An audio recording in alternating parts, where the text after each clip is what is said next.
Hi guys, welcome to Pakistani family reaction में। उम्मीद करता हूँ आप सब खैरियत से होंगे, जाओगे, खुश होंगे, आबाद होंगे। तो यार चैनल पर न्यू है तो चैनल को सब्सक्राइब कर दे ताकि आपको आने वाली अच्छी अच्छी वीडियोस की नोटिफिकेशन टाइम से मिलते रहे। मेरा नाम वजाद है। नाम नजीम। तो यार अगर किसी ने इंस्टाग्राम पर फॉलो नहीं किया फॉलो कर सकता है, बात करनी कर सकता है, इन्फॉर्मेशन देनी हो तो दे सकता है। इंस्टाग्राम का लिंक भी आप लोग मिल जाएगा डिस्क्रिप्शन में। तो यार मतलब कि ये भारत ने क्या कर दिखाया, द पावर ऑफ इंडिया। अच्छा, इंडिया ने कोई पावर दिखाई है? बिल्कुल। अब ये नहीं पता कि क्या सीन्स है क्या नहीं है, तो बाबा वीडियो देख के पता लगेगा। हाँ, वीडियो देखेंगे वही ना, पता ये आपका तो वीडियो देख के आइडिया होगा। तो ओरिजिनल लिंक आपको मिल जाएगा डिस्क्रिप्शन में। ये है वो ठीक था। तो लाजमी से चैनल को सब्सक्राइब करें। तो काउंट करते हैं 3 2 1 एंड स्टार्ट। नमस्कार दोस्तों, स्वागत है आपका हिंदी नॉलेज शो में। तो दोस्तों, चीन ने भारत पर आरोप लगाया है कि भारत ने उसके देश के अंदर अटैक किए हैं। अच्छा। भारत ने चीन के रक्षा मंत्रालय को, चीन के जो मिलिट्री डिपार्टमेंट है उन्हें निशाना बनाया। अच्छा। चीन की जो स्पेस एजेंसी है उसे भी तो तुम लोग क्या कर रहे थे? लेकिन सबसे अहम बात ये कि चीन ने यह भी कहा कि भारत ने वुहान के अंदर एक चीन की लेबोरेटरी को भी निशाना बनाया है। जी हाँ, ये वही लेबोरेटरी है और वही शहर है जहां से कहा जाता है कि कोरोना वायरस की शुरुआत हुई थी। तो अपने आप में बहुत बड़े एलिगेशन है जो भारत पर लगाए गए हैं। और रेफरेंस के लिए स्क्रीन पर आप आर्टिकल भी देख सकते हैं। ये ग्लोबल टाइम्स ने लिखा है और ग्लोबल टाइम्स चीन की सरकार का मुखपत्र है, चीन का सरकारी अखबार अच्छा। जो चीन की सरकार कहती है वो सेम टू सेम ये छापता है। इस आर्टिकल में ये भी बताया है ग्लोबल टाइम्स ने कि ये साइबर हमले किए गए थे जिसमें चीन के जो रक्षा मंत्रालय हैं उनके डॉक्यूमेंट चुराने की कोशिश थी। अच्छा। खुफिया जानकारी चुराने की कोशिश थी। इसके अलावा वुहान की वो लेबोरेटरी जिस पर आरोप लगता है कि उसने कोरोना वायरस फैलाया है, वहां से भी डॉक्यूमेंट चुराने की कोशिश करी गई। लेकिन अब आप सोचेंगे कि क्या भारत इतने बड़े लेवल का साइबर अटैक करने की क्षमता रखता है? तो देखिए, अगर आप कैपेबिलिटी पर जाएंगे बिल्कुल कैपेबल है। स्क्रीन पर आप एक बार आर्टिकल देखिए। ये यूनाइटेड नेशन ने इस साल एक रैंकिंग जारी करी है दुनिया तो इंडिया कर सकता है सब साइबर सिक्योरिटी वाले देशों की। हाँ ना, इसमें अमेरिका नंबर 1 करता भाई। और गैस की आगे करता है। चीन है 33वें नंबर पर और भारत 10वें नंबर पर बैठा है। यानी कि चीन से कई गुना बेहतर है भारत साइबर सिक्योरिटी के मामले में। और इसका सबसे बड़ा कारण ये है कि भारत ने इजराइल और अमेरिका के साथ साइबर सिक्योरिटी के मामले में बहुत तेजी से कोऑपरेशन किया है। और आपकी जानकारी के लिए बता दूं कि ये रैंकिंग किसी यूरोपियन देश ने या फिर अमेरिका की किसी ऑर्गेनाइजेशन ने नहीं छापी है, ये यूनाइटेड नेशन ने छापी है, यानी कि संयुक्त राष्ट्र। और ये पूरी तरीके से ऑथेंटिक रैंकिंग है। इससे तो आप ये समझ गए होंगे कि भारत कैपेबल तो है, लेकिन चीन ये बात क्यों कह रहा है कि भारत ने साइबर अटैक कर दिया? क्योंकि इससे तो पूरी दुनिया में ये संदेश जाएगा कि भारत साइबर सिक्योरिटी के मामले में बहुत पावरफुल है। चीन के अंदर भी ये अखबार पढ़ा जाता है ग्लोबल टाइम्स। चीनी लोग भी सोचेंगे कि भारत तो हमसे बहुत ताकतवर है और चीन तो कभी ये चाहता नहीं है।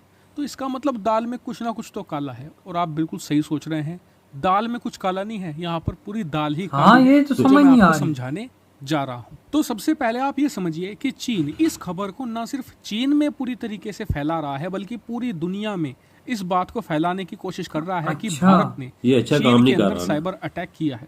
और इसका कारण इसी आर्टिकल में साफ हो जाता है।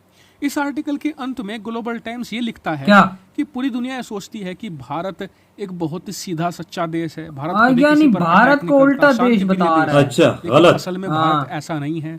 भारत चीन के अंदर लगातार अटैक कर रहा है, यानी गलत चीज छाप रहा है ना। तरीके से चीन की कोशिश है कि अपने आप को विक्टिम के तौर पर प्रदर्शित करे, अपने आप को पीड़ित दिखाए दुनिया में। इसका कारण ये है कि आज की तारीख में दुनिया में किसी भी देश में भारत चीन विवाद की जब भी बात होती है तो इसमें चीन एक अटैकर के तौर पर देखा जाता है, पीड़ित, जो बात सही भी है। ऐसे में पूरी दुनिया के अंदर चीन की छवि एक आक्रामक देश की है, यानी कि चीन को एक नेगेटिव तौर पर देखा जाता है और चीन इसी छवि को रिवर्स करना चाहता है।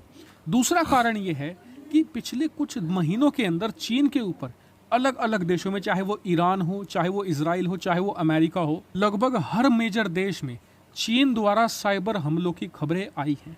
ऐसे में चीन को एक नेगेटिव साइबर पावर के तौर पर देखा जाता है। ऐसे में चीन ने यहाँ पर भारत को टारगेट किया है। भारत को यहाँ पर अटैकर दिखाने की कोशिश कर रहा है पूरी दुनिया में चीन, और खास करके यूरोप में ये छवि बनाने की कोशिश कर रहा है कि जो आप लोग सोचते हैं ना कि भारत एक सीधा सच्चा देश है, भाई सीधा सच्चा ही है, एक अच्छी डेमोक्रेसी है, ऐसा कुछ नहीं है। भारत एक आक्रामक देश है। अपने देश में भी यही नैरेटिव बनाना चाह रहे हैं, क्योंकि गलवान घाटी की हिंसा के बाद चीनियों को ये बात तो समझ में आ गई थी कि चीन भारत के साथ जबरदस्ती की दुश्मनी कर रहा है, भारत पर दादागिरी दिखा रहा है। ऐसे में इस खबर के जरिए चीन अपने देश में ये स्ट्रॉन्ग प्रोपेगेंडा फैलाने की कोशिश कर रहा है कि जी देखिए, भारत ने पहले हम पर अटैक किया, भारत हमें निशाना बनाता है, अच्छा। हम तो उसके जवाब में कार्रवाई करेंगे। इंडिया को क्या मिलेगा तुमको निशाना बना के? दो सवाल पूछना चाहूंगा जो आप मुझे कमेंट करके बताइएगा। पहला ये कि क्या भारत ने वाकई में ही चीन के अंदर साइबर हमला किया होगा या नहीं?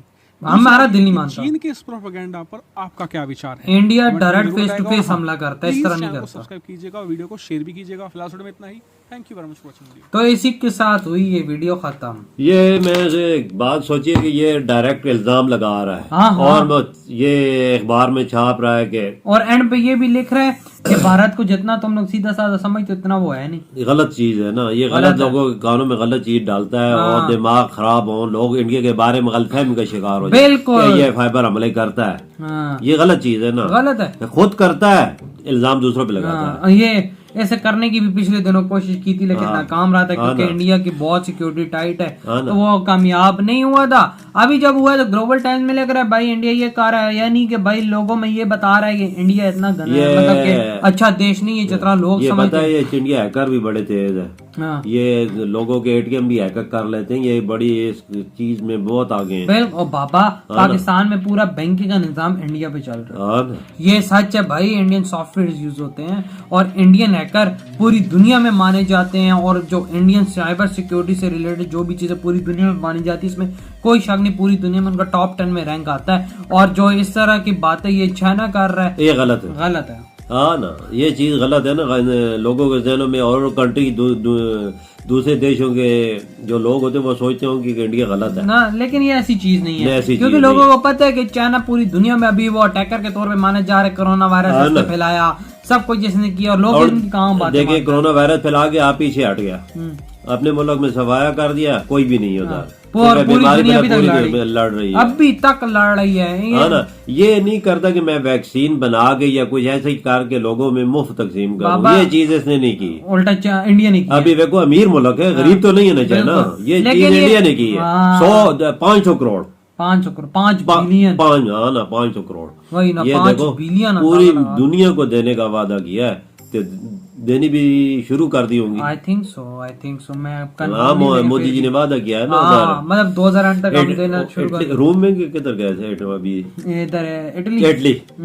और जिस तरह से भाई वो सीन्स हुए हैं इंडिया के, मैं कहता हूँ कि पीठ पीछे वार नहीं करते, सीधा फ्रंट पे आगे करते हैं। अगर दो हाथ इनसे करना है तो तुम लोग आओ ना, चाइनीज जब तुम्हें पता है तुम लोग इनसे लड़ नहीं सकते, तो इस तरह के फिर घटिया इल्जाम पे लगाते हैं। सही बात है। तो यार आप लोग बताएं आपके क्या थॉट है। वीडियो खत्म करते हैं, अपना बहुत ज्यादा ख्याल रखना। बाय।